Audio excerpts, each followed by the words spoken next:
All right, I've been wanting to add this to the podcast for a few weeks now, and that is a discussion with our friends, your friends, over at the Lower Colorado River Authority. I hope I got that right. I always just say Yeah, you did. LCRA. Brad Freeman is joining us here, and there's a number of things that I want to get to, but before I do that, I'm going to go ahead and embarrass you a little bit. And by Okay. embarrassing you, I'm going to thank you guys for a terrific donation to the Bite Me podcast. As you know, we have probably over this year, we've been just under 500,000 downloads, 500,000 listens a year. And we do this event to benefit the Heroes on the Water and, Texas Boys Outdoors, which benefits a lot of veterans that have been wounded and hurt. And Texas Boys Outdoors, in addition to that, does a lot with the Shriners Hospital. So we raised a lot of money. Last year was about $50,000, and you guys were very, very generous to donate. To a place to stay in the Matagorda area for one of our fishing trips with Captain Caleb McCumber. So I want to definitely get that out there. You guys are fantastic, and it did put the light bulb on my head a little bit regarding just what you guys do, because I've been familiar. I've been a participant myself for a long time. But before we get into the nitty gritty of the coast, I went on the website a couple of times just to refresh my memory, and I went, "Wow, that's a lot." I mean, that's a lot. That's right. That's right. That's a lot. We So do a just lot. yeah. So just kind of tell us like everything that LCRA does, and then we'll get into the parks and outdoors. Okay, sounds good. It's starting out. LCRA is a public utility.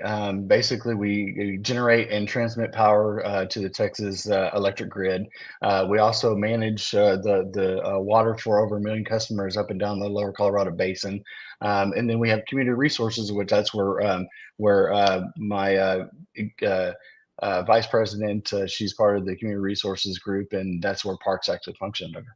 Yeah, and so it's absolutely there's a big breadth of activities and initiatives that you guys do, but I do want to hone in on for our purposes, our listeners, and I don't mean this in a bad way, but sometimes it's not always top of mind, and you forget like all the educational opportunities that LCRA Parks does, and I want to just kind of remind people. So let's start there, and then we'll get into some of the coastal fishing opportunities that are out there, some of the recreational activities. But what Sure. the parks, it's a big number. So take us through what you guys do. Sure, absolutely. So, LCRA Parks is over 40 parks that span nearly 11,000 acres, running all the way from the Texas Hill Country to the Gulf.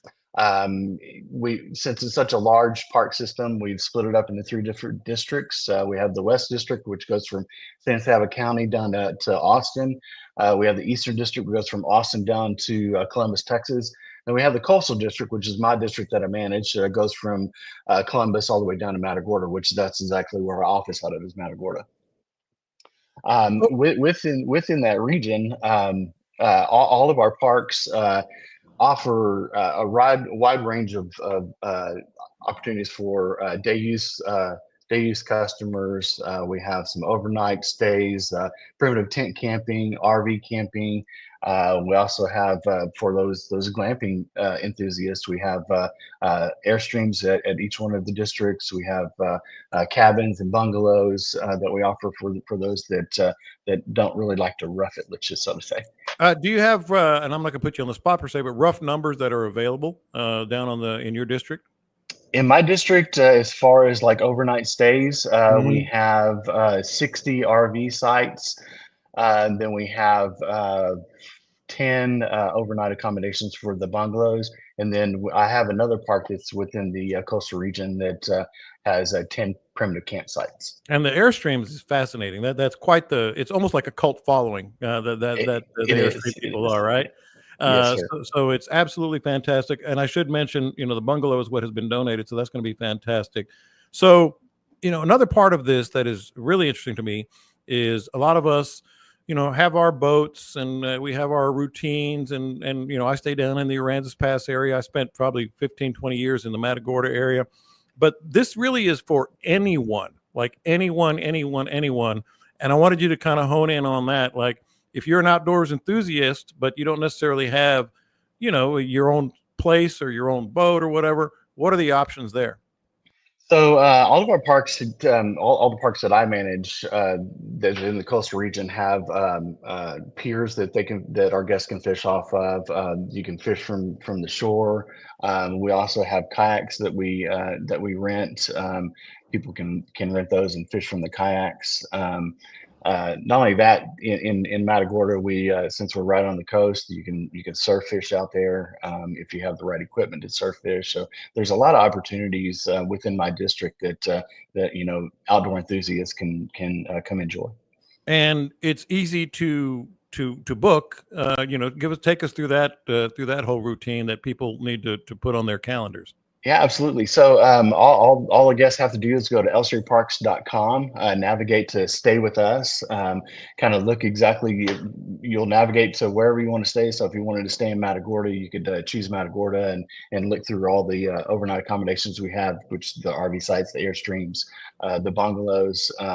Just choose your dates, and then kind of walks you through the booking process. So it's really a fantastic system that we just recently implemented, and we're really proud of it.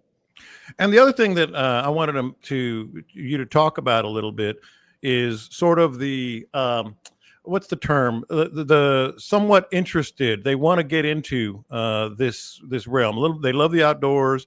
Kind of an entry point. That's what I was talking about. I mean, Okay. this is perfect for people who are sort of fascinated with it, but don't know about the commitment. Maybe give me a couple of stories or examples of, like, all of a sudden you start seeing the same person more and more and more. That this is what you guys love, I'm guessing. Yeah, absolutely. We love to see return guests. That means we're doing something right, of course. And so we have some people that come a couple of times a year, all the way to some people that actually come and stay with us for 2 weeks, every 2 weeks. And we really enjoy having those people around. We really enjoy sharing our parks with these guys, and showing them the outdoors and giving them access to fishing and kayaking, boating, swimming, those types of activities. And you actually have activities. I know you not only have Mhm. activities, you have events. Let's We start do. with the events. I think I saw something. Is it Beechcraft? I guess is coming up in the Matagorda area. We have Somebody a Beechcraft. Yes, sir. We have a Beechcraft. That is basically, we kind of, my program team goes out and they collect things. We also our guests can go out and collect things as well, come back, and we kind of put these things together and make like it's some type of craft with those things. We also offer beach safari, which is basically where a couple of the program team go out and they seine the swash zone, and kind of show the critters and stuff that are in the swash zone, kind of the small baits and those kind of things that are there, little fries and stuff like that. So it's really interesting to see. We also have a program that is probably my favorite, is called the crab crawl, which is we go out at night, and the guests have flashlights, and we give them shovels, and they go out and so shine the I've done flashlight and that. see the I've ghost done crab. that. You've seen it? You've done it? Yeah. It's a lot of fun. It's a lot of fun. And so you'll see the ghost crab run in its hole, and you'll dig up the ghost crab and make sure you pick it up so you don't get pinched. But our program team kind of shows people how to search for those guys, talk about the ghost crab and where they live and their environment and that kind of stuff. A couple of other things here before I let you go, Brad. The kayaking phenomenon is off the charts right now. Sure. And it has been for several years now. But kayakers, we're auctioning off an entire kayak at the event that I talked about earlier, the Feeding Frenzy. This seems to me like it is tailor-made for kayakers, because you can go do your deal, and not only the events, but there's activities. I know in some parks, maybe not in your area, there's zip lining, or there's other activities that they can do. Tell us about that relationship with kayakers. Sure, absolutely. So, the kayakers, when they come, they can kayak in our wetlands, and they kayak up and down the Colorado River itself. They can kayak. There's right up the road. There's paddle sports, which is that's a kayak launch. It's specifically for kayak launching, so it kind of goes in the fingers of enters to East Matagorda Bay there. Mm-hmm. Then we have some kayak tours that are upstream in the Bastrop, and kayak the lower Colorado in Bastrop, and out west as well, Mm-hmm. in those areas. And then the last thing, and this is as much personal as sharing with our listeners, family reunions, groups, corporate events. I'm guessing this is something that you guys really like to emphasize and have at your places. Absolutely. We all have, each district has some space that's rentable for family reunions, weddings, corporate events. In the East District, they do a really good job with like corporate events as far as like team building activities, since they have the zip line up there and that kind of stuff. So yeah, we have plenty of opportunities, and we welcome guests to come enjoy our facilities. That is fantastic. I can't let you go without asking you. I try to hit all the bullet points, but sometimes I end these things and I'm like, oh, forgot to ask them about this. So I'll ask you this: anything you want to absolutely emphasize for our listeners that you guys can do? Absolutely. I know that your group is avid fishermen and that kind of thing, but Matagorda County is one of the birdiest counties in the Oh nation, yeah, thank you. and you're welcome. And we've counted over 225 bird species last year, and so and that ranges anywhere from pelicans all the way to bald eagles, and it's really neat to see just the vast array of birds that actually show up in this county. So yeah, that and just the opportunities of fishing that we have is so fantastic. Fantastic. I know our listeners are going to be heading that way, at least in the near future. Appreciate you, Brad. I wanted to definitely highlight you guys because it's something that I just feel strongly about, and it's easy access, man. It's anybody can do it, and I think that's what we need to Right. emphasize here. Absolutely. And I appreciate your time, sir. All right, I appreciate it. Let's get back to the podcast. All right.